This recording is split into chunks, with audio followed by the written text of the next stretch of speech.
Hi everyone! Another lesson na naman tayo. Ngayon is grade 4 math, quarter 1, module 1, lesson 1. Visualizing numbers up to 100,000 with emphasis on numbers 10,000 to or 10,001 to 100,000. Meron tayong example dito. A group of students from different schools in Davao joined a tree planting activity. There were 52,134 trees planted in all. Do you know how big is 52,134? So, alam mo ba kung gaano kalaki itong 52,134? Kung gaano siya kadami? Ngayon, ang gagawin natin is i-visualize natin kung gaano kadami or kung gaano kalaki itong 52,134. Ang isang paraan sa pag-visualize ng numbers is ang paggamit ng disk or ang paggamit ng place value chart, tapos maglalagay ka ng disk or gagamit ka ng blocks, longs, flats. So, ganun ang pag-visualize ng numbers para maintindihan mo kung gaano kadami ba itong ganito na mga numbers. So, meron akong mga disk na ginawa dito. So, sa pag-visualize natin, gagamit tayo ng mga disk or ang ginamit ko is itong mga coins para madali natin siyang ma-identify. Tapos, gagamit tayo ng place value chart. So, meron tayong place value chart dito, 10,000s, thousands, hundreds, tens, and ones. So, dito sa 10,000s, ilang 10,000s kaya meron dito sa 52,000s? Saan ba yung sa 52,134?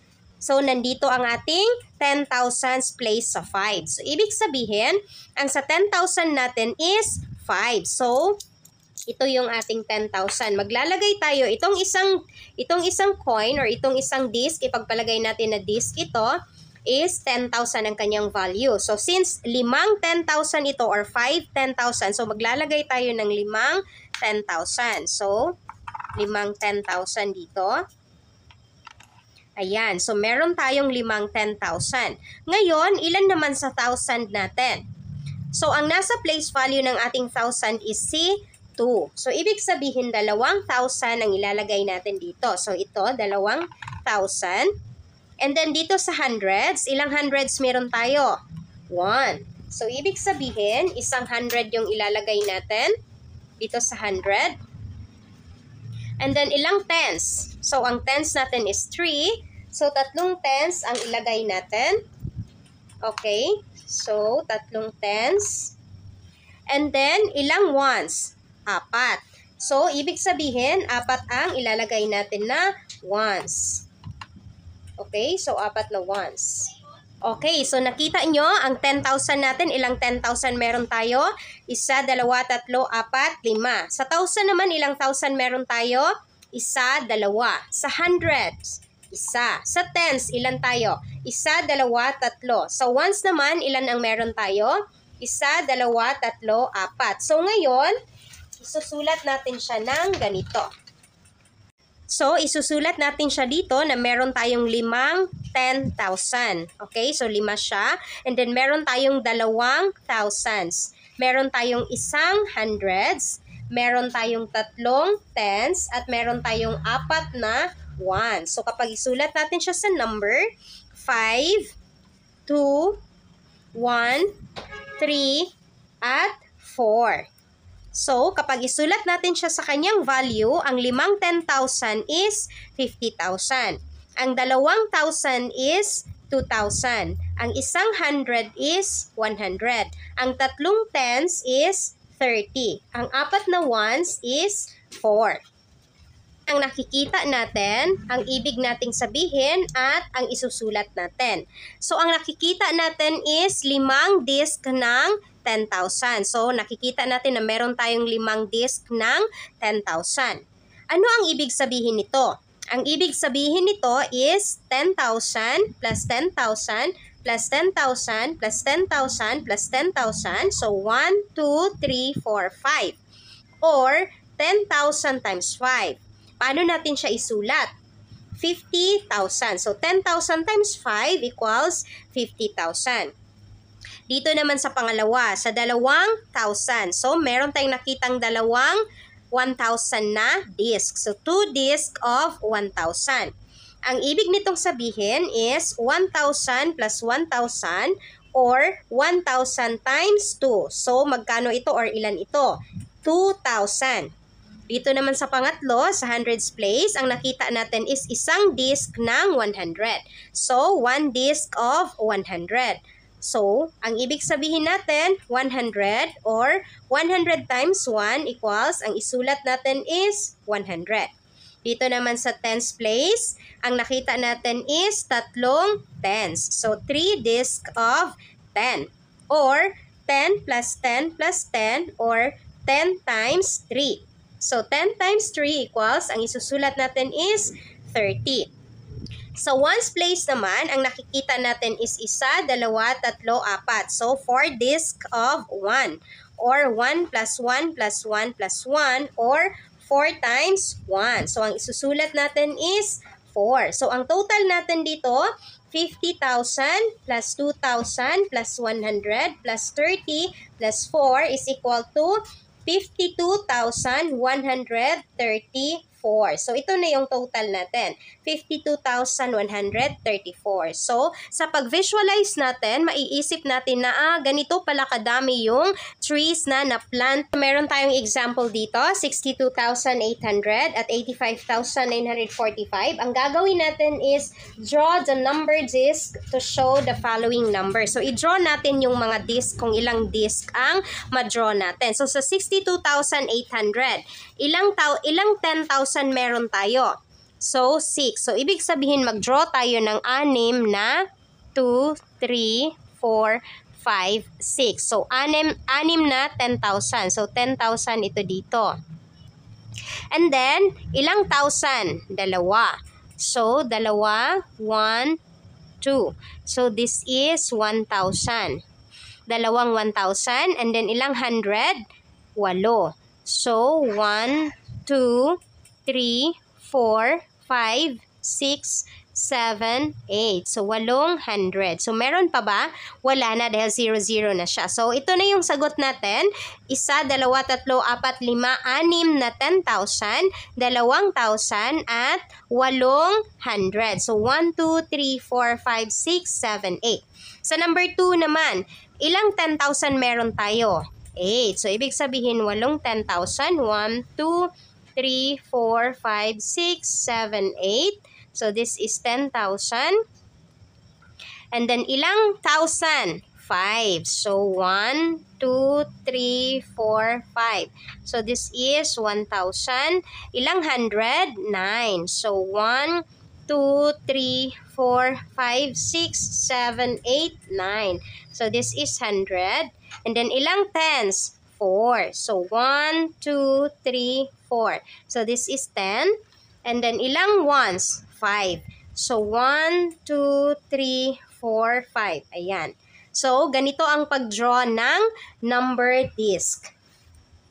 Okay, o diba madali lang mag-visualize ng numbers up to 100,000 with emphasis on numbers 10,001 to 100,000. Grade 4 Math, Quarter 1, Module 1, Lesson 2. So, Lesson 2 na tayo sa ating Grade 4 Math.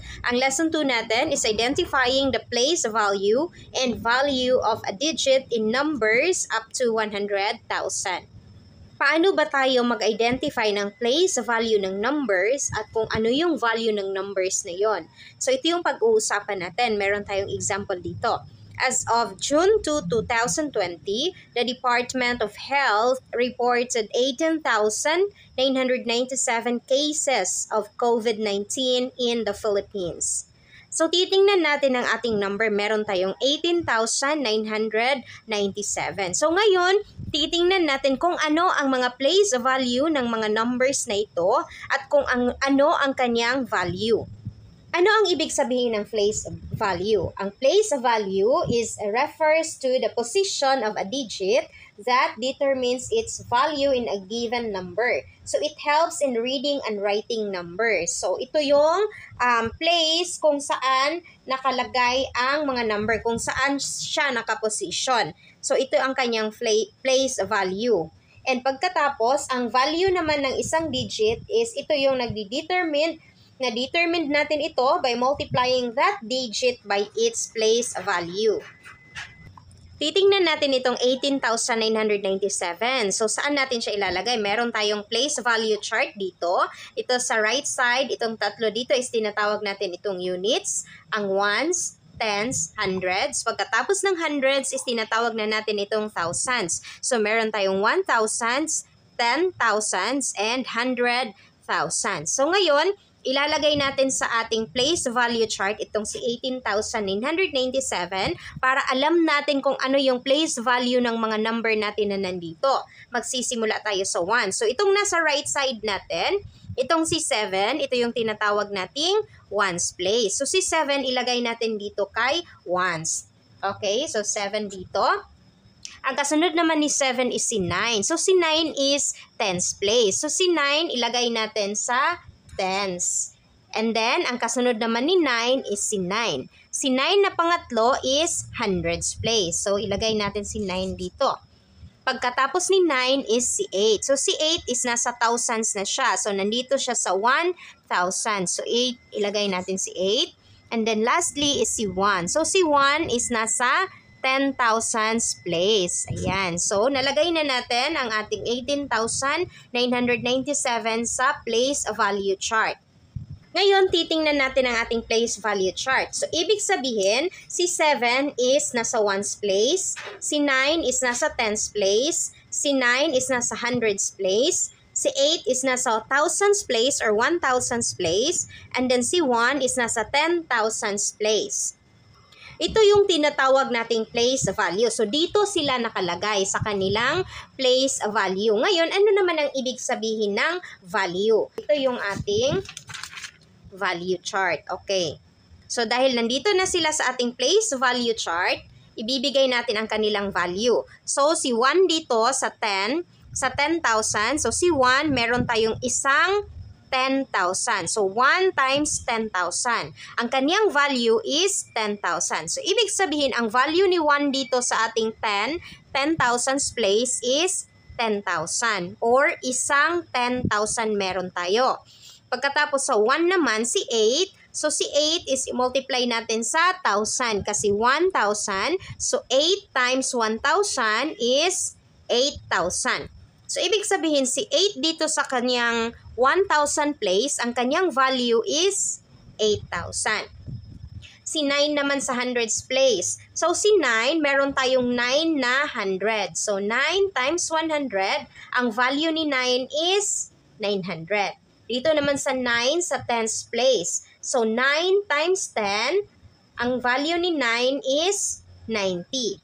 And then sa 1, 7 times 1, ang value ni 7 is 7. So, ito yung kanyang value, 10,000, 8,000, 900, 90, at 7. At ito ang kanyang place value. Okay? So, ito yung tinatawag nating place value at ito ang kanyang value. Kung ano ang value ng mga number na nasa kada place value.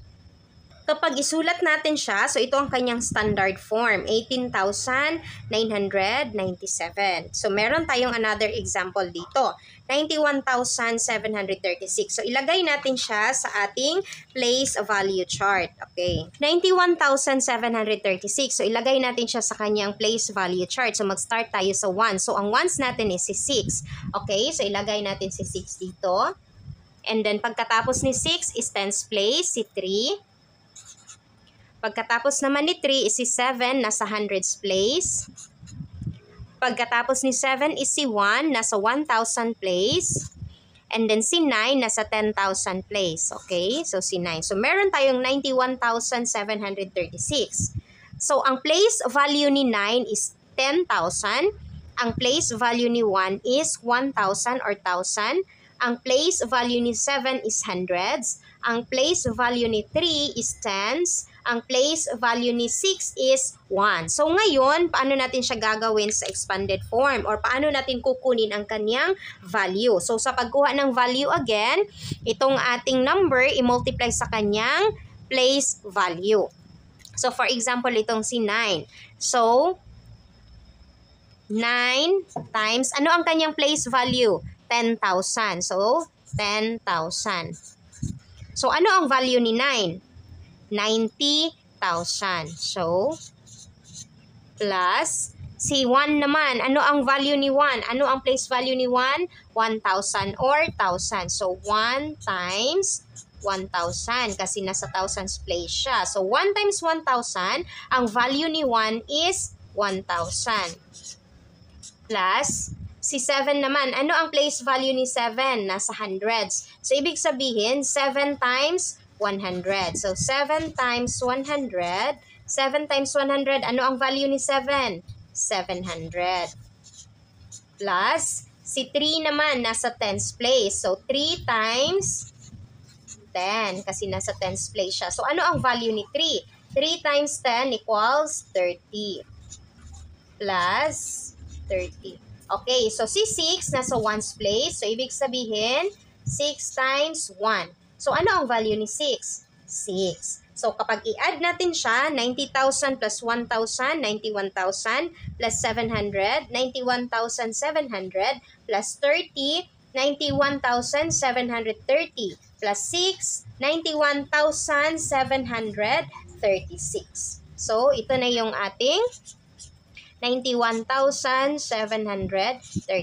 Okay? So, ito yung kanyang expanded form at ito ang kanyang value. So, kada number dito is meron siyang value.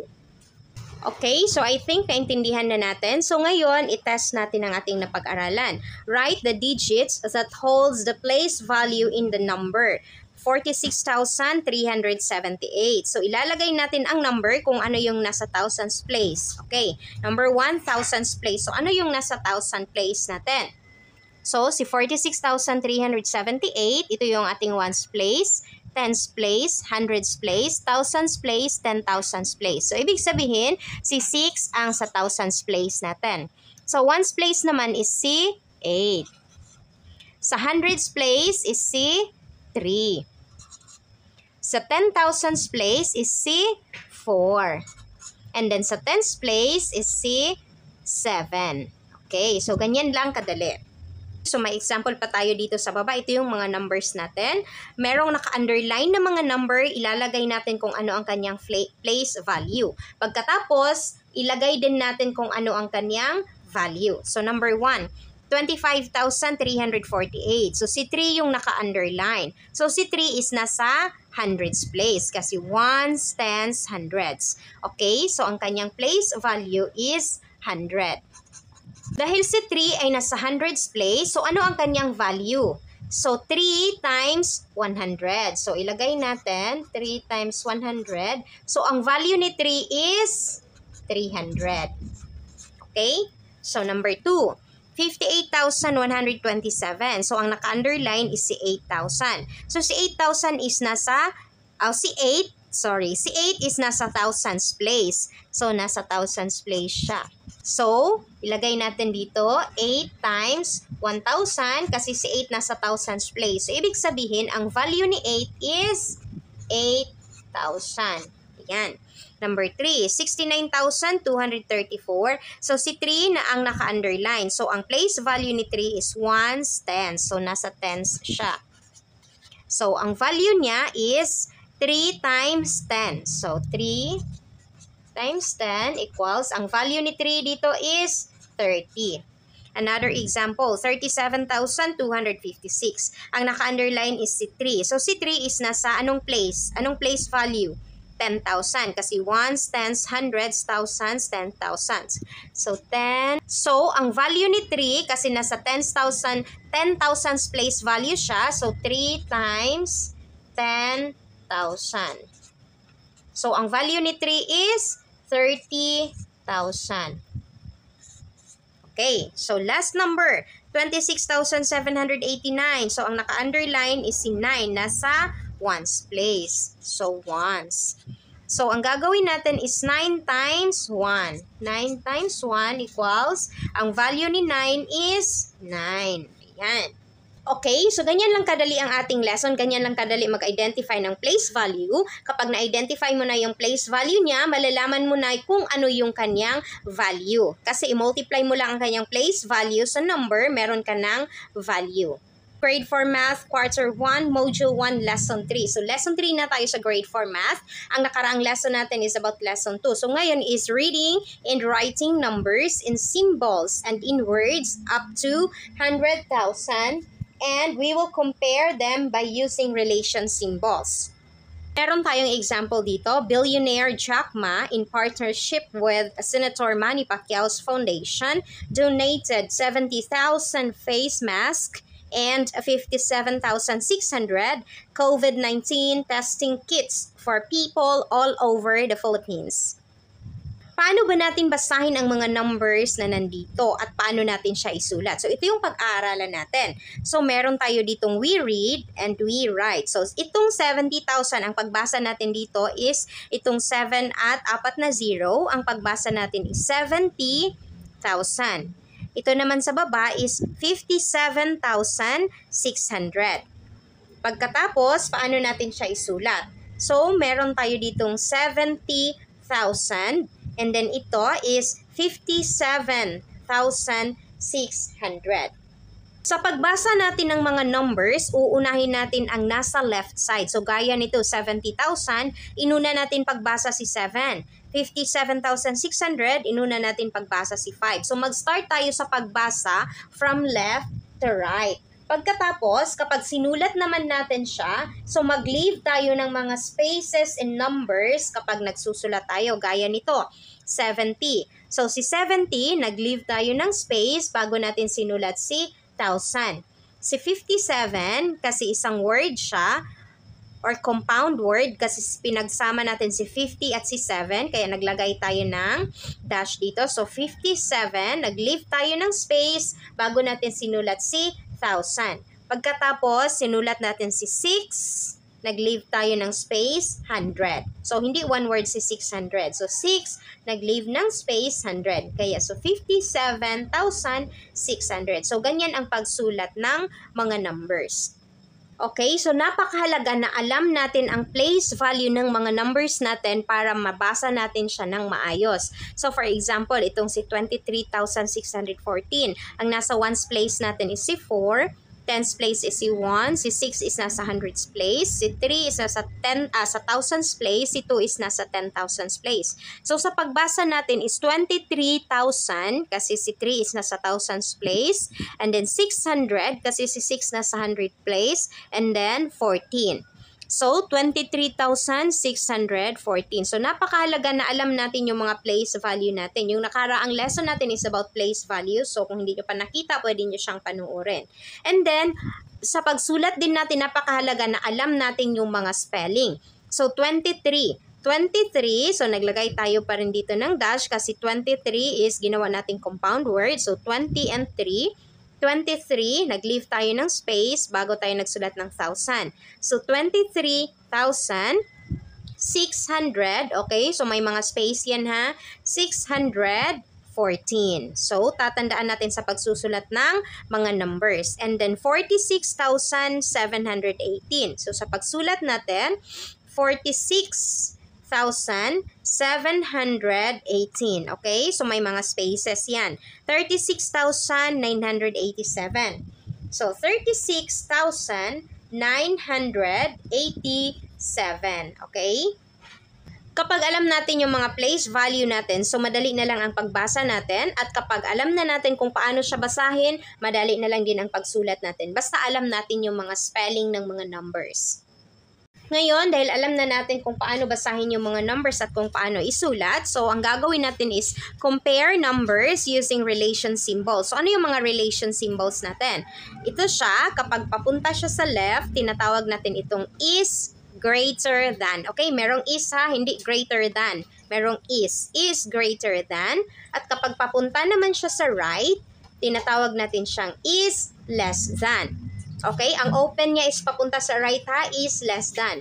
Ang open niya is papunta sa left, is greater than. Ito naman, tinatawag nating is equal to. Okay, so ang steps natin sa pag-compare ng mga number gamit ang relation symbol, step 1. start comparing from the highest place value. So, mag-start tayo mag-compare sa ating highest place value. For example, si 70,000, i-compare natin kay 57,600. So, ang unang gagawin natin is mag-start tayo ng compare from highest place value. So, ano ba yung highest place value natin dito? Nasa 10,000 place. So, si 7 is nasa 10,000 place at si 5 is nasa 10,000 place. So, sino ba ang mas malaki? Si 7 o si 5? Si 7. Okay, so compare each digit until you can get the difference. So ito, dahil alam na natin na si 7 yung mas malaki, pwede na natin siyang i-compare. Pero kung pare-pareho lang yung start niya, for example, 5 din dito. So kailangan i-compare mo din yung kasunod na number. For example, ang sinasabi ko kapag ito din is 57,500 and then i-compare mo sa 57,600. So pareho sila 5. I-compare mo ang kasunod na number. Si 7 ang kasunod, pareho din sila 7. So, i-compare mo naman ang kasunod na number. So, si 5 dito at 6 dito. So, mas malaki siya. So, ito na yung gawin mong basihan. So, dito, dahil 7 mas malaki kay 5, so, ibig sabihin, si 70,000 is mas malaki kay 57,600. So, ang symbol na gagamitin natin is greater than. So, ang sagot natin is greater than. So, 70,000 is greater than 57,600. Ang last step natin is compare the number using the relation symbol. So, yun na yung ginawa natin kanina na naglagay na tayo ng is greater than na symbol. Dahil alam na natin kung paano tayo magsulat ng mga number in words, so isulat natin siya in 2 words. Itong first natin is 23,500. So, 23,500. So, sa number 2 naman, 20,078. So, isulat natin siya in 2 words. 20,078. So, 20,078. Number 3, 56,748. Isulat natin siya in 2 words. 56,000. Merong hyphen dito ha, dash. 56,748. So, ganito pagkasulat. Ngayon naman, ang gagawin natin is write the following numbers in symbol. So, kabaliktaran naman yung gagawin natin. Gagawin naman natin siya, isusulat naman natin siya into symbol. So, meron tayong nakasulat dito ng mga number, isulat natin siya gaya nito into symbol.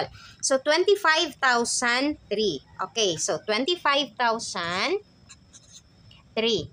So, maglagay tayo ng 100, tens, and then 3.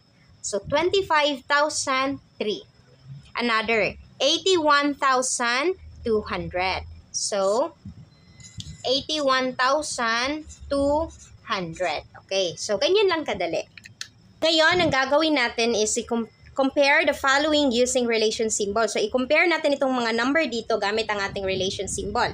So, meron tayo ditong 23,456. I-compare natin kay 23,416. So, ang step 1 natin, mag-start tayo sa left side or sa pinakamalaki na place value. So, si 2 ang nasa pinakamalaki na place value. So, 2 dito, 2 din dito. Pareho sila. So, i-compare natin ang kasunod na number. 3. So, 3 dito, 3 din dito. I-compare naman natin ang kasunod na number. 4. Pareho sila 4. I-compare natin ang kasunod na number. 5 dito, and then 1 dito. So, saan ang mas malaki? Si 5. So, ibig sabihin, si 23,456 as mas malaki kaysa kay 23,416. So, is greater than ang ating sagot. Number 2, 56,264, i-compare natin kay 56,312. Okay, so sa pinakamalaking place value, dapat magkapareho ang place value na i-compare natin. So si 5 at si 5, kasi pareho sila ng place value, magkapareho sila. So kasunod na number is 6, pareho din sila 6. Sa sunod naman, 2 dito, 3 dito. So mas malaki si 3, kaya ang sagot natin is less than. So, 56,264 is less than 56,312. So, number 3. 57,325, i-compare natin kay 58,325. So, again, sa pinakamalaking place value tayo sa 10,000's place. So, 5, pareho sila.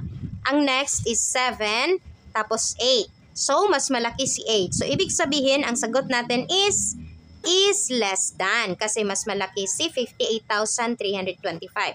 Ang pagbasa natin is 57,325 is less than 58,325. Ayan, so ganyan lang kadali mag-compare ng mga number gamit ang ating relation symbol. Basta mag-start tayo sa left, tapos parehong place value ang i-compare natin. Pagkatapos malalaman na natin kung saan yung mas malaki at mas maliit. That's all for today's video, guys. See you on our next lesson. Bye!